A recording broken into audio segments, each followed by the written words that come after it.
Donc, nous, à la Banque mondiale, nous pensons qu'est-ce qu'on peut faire. Parce que je crois que l'objectif est très simple. Nous devons minimiser, éviter cette chute de croissance qui risque à éliminer les gains que l'Afrique a connus pendant la décennie précédente. Nous avons pensé que, mais ça, c'est facile à dire, mais c'est très très difficile à faire. Parce que on parle d'une relance économique, mais il y a deux problèmes avec une relance économique en Afrique. Tout d'abord, pour les pays qui n'ont pas accès au marché de capital extérieur, la relance économique doit être financée par l'aide additionnelle. Parce que si vous n'avez pas de ressources externes additionnelles, vous risquez d'avoir ce qu'on appelle crowding out. Un effet d'éviction. Éviction, très bien. C'est mieux, hein, d'investissement privé. Mais deuxièmement, si vous, par hasard, si vous avez des ressources extérieures et vous pouvez avoir une relance économique, sur quoi est-ce qu'il faut dépenser cet argent? Ça, c'est la question clé. Parce que nous n'avons pas une grande tradition de protection sociale. Il y a quelques opérations ici ou là qu'on peut augmenter, mais il y a un problème. Et ça, c'est la raison que je crois qu'il faut penser maintenant que peut-être l'Afrique, si vous voulez, l'Afrique a deux crises. Il y a la crise à court terme, qui est la chute de la récession mondiale. Et à l'autre côté, il y a une crise à moyen terme, qui est la crise que l'Afrique risque à ne réaliser pas les objectifs millénaires de développement, le taux de mortalité infantile et toutes les choses comme ça. Donc, peut-être que nous pouvons penser, qu'est-ce qu'on peut faire à ce moment pour promouvoir la croissance et le développement humain à la moyen terme. Parce qu'il y a tant de choses qu'il faut faire en Afrique pour augmenter l'investissement privé, pour améliorer l'infrastructure, pour améliorer l'efficacité de l'éducation et la santé, améliorer la qualité d'éducation. Et ce sont des choses qui sont difficiles à faire pour les raisons politiques. Et peut-être maintenant, il y a un peu plus de volonté politique pour le faire, parce que les ressources sont très limitées, et il faut faire des choses. Et moi, nous avons discuté ça il y a 2 jours, les 2 jours précédents. Peut-être on peut aller à la réglementation, améliorer la réglementation de l'infrastructure, améliorer l'efficacité de l'éducation. Par exemple, nous avons des problèmes d'absentéisme des enseignants aux écoles publiques. En Ouganda, le taux d'absentéisme est 27%. Si nous pouvons faire quelque chose pour améliorer ça, sans ajoutant un sou additionnel, on peut améliorer les services publics pour les pauvres de l'Afrique.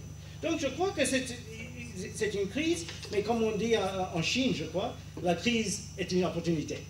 Et peut-être c'est une opportunité d'accélérer les réformes dont l'Afrique avait besoin avant la crise, mais peut-être l'Afrique a besoin de plus étant donné la crise. Donc je m'arrête là et je passe la parole aux commentaires et j'attends une discussion très vite. Merci. Merci beaucoup Chantal. On va donc passer aux commentaires de nos autres, les modérateurs, les pénalistes. Et j'aimerais ajouter un point à ce que Chantal vient de soulever, et peut-être pour donner un accent aussi un peu sénégalais à cette discussion. Au cours de nos discussions, hier et avant-hier, ce dont on a parlé, c'est des effets de la crise. C'est pas seulement, c'est aussi les effets sur le potentiel qui existaient. Il y avait des pays qui... L'Afrique, en majorité, on était déjà en crise, il faut le dire. Et que ce qui s'est passé, c'est que ça commençait à y avoir des élans, des gens qui pensaient ils mettaient les 4% qui sont en fait les taux de croissance de maintenance de la pauvreté, commençaient à visionner des taux plus hauts. Et il y avait beaucoup de stratégies, en fait, qui émergeaient ici et là pour le faire, parce qu'il faut reconnaître que dans beaucoup de nos pays, la majorité de nos pays, parce qu'on est pauvre, le taux d'épargne est très bas. Et si avec 20% d'épargne domestique ou de mobilisation d'épargne domestique, il ne faut pas s'attendre à un miracle. Vous ne pouvez pas dépasser 3% ou 4%.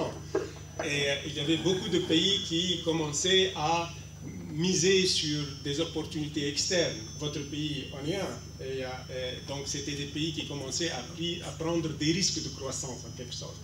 À essayer de passer à des taux de 30% qui amenaient déjà 30%, ça amenait à 30% d'investissement, a amené 5% de croissance. Il faut reconnaître que la Chine croît à 12% parce qu'ils ont un taux d'investissement de 50% du PIB. Et qu'on peut jouer sur l'efficience, on peut faire tout, mais le capital de hard won, le taux d'investissement est très important. Donc, comment mobiliser? Et donc, ça a été cassé. Et bien sûr, pour votre pays, ça a coûté beaucoup parce que, justement, quand la crise est arrivée, cet élan a été cassé, il y avait un effort de le maintenir, ça a déséquilibré la situation donc des finances publiques. Maintenant, comment reprendre? Est-ce que c'est une veilleuse pour reprendre? Ou comment faire maintenant? Est-ce que vous pouvez vivre avec les 3% de croissance, ou 4% de croissance? Nous sommes en Afrique, on est en moyenne, dans tous mes pays en tout cas, c'est à peu près 3% de la croissance de la population, ce que la Banque mondiale dit en moyenne. Et donc finalement, on est en train de faire du surplace en termes de bien-être et de croissance par tête. C'est ça les challenges un peu aussi, c'est non seulement l'impact de la crise par rapport au floor, par rapport à, comment on dit ça, le plancher. C'est l'impact de la crise, à ce qu'on n'arrive pas au plafond, les plafonds de 8% qui permettaient de...